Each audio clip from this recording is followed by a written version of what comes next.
Based on our research, we found a few statistics in particular that summarizes what wellness looks like in Silver Lake. 59.9% of the population have a college degree or higher.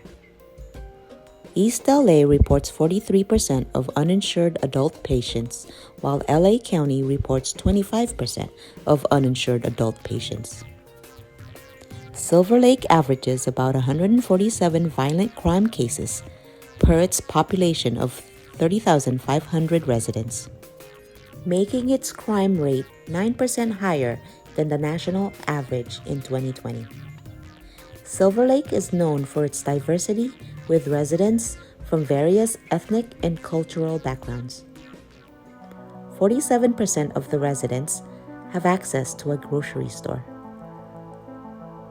86.88% have housing stability.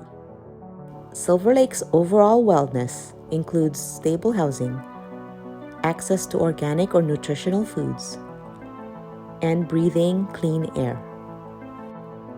These factors help the community's physical and mental well-being without worrying about housing securities. According to the published statistics, Silver Lake has a good overall health and is considered a good place to live in Los Angeles.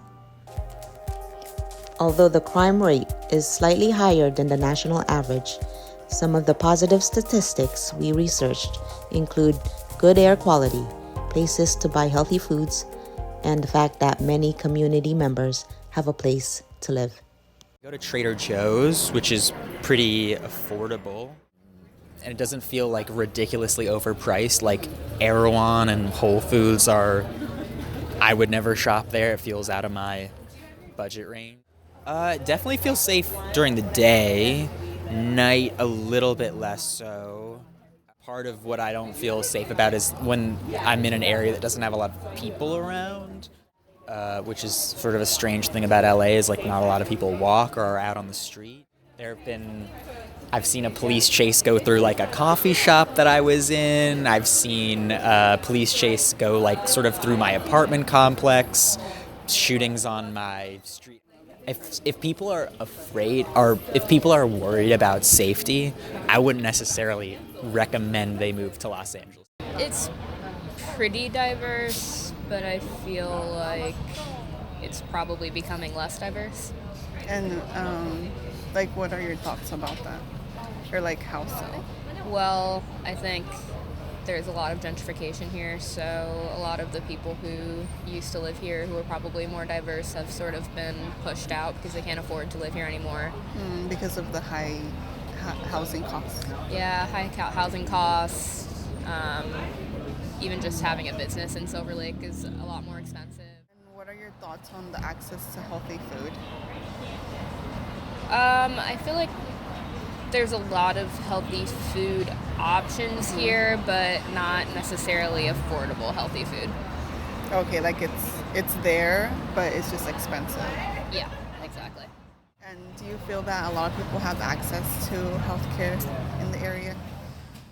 Probably a lot of people in this area, or like a good amount of people in this area, have health care, although there's obviously a lot of people who, especially homeless folk, don't have access. Crime rates are about 9% above the national average in the city of Silver Lake. Would you say that you feel safe walking around in the city? No, I've lived in this area for over 10 years, and I've never felt unsafe until the pandemic, and it hasn't gotten any better. Overall, I do feel safe here compared to other places I've worked at. It's kind of a younger crowd that lives over here, so I'll say majority of the patients that I see, they're in their 20s and 30s. Occasionally, I'll see pediatric patients, but not too much. There is healthcare available to people,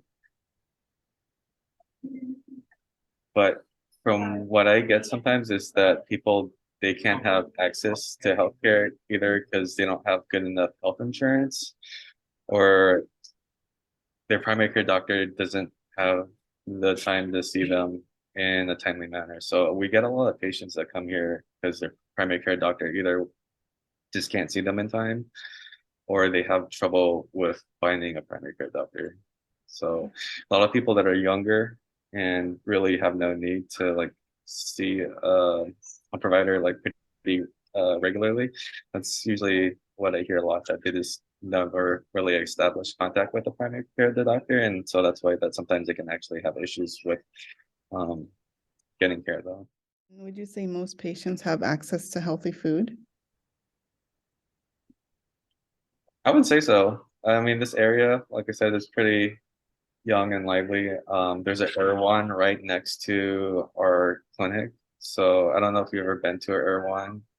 It's really expensive. So yeah, and they have like a bunch of health foods here. Yeah. And would you say there's a lot of diversity in the city? Diversity? Mhm. Yeah, I would agree with that. Yeah, there's a lot of people from different, ethnicities and cultures. We have people that are travelers here. While in Silver Lake, we notice its rich cultural diversity. However, underneath this diversity lies an economic disparity that limits access to affordable and nutritious food options for people with lower socioeconomic status. Although upscale supermarket chains such as Erewhon and Whole Foods are accessible within the neighborhood limits, the community members we interviewed and one provider agreed they are not affordable.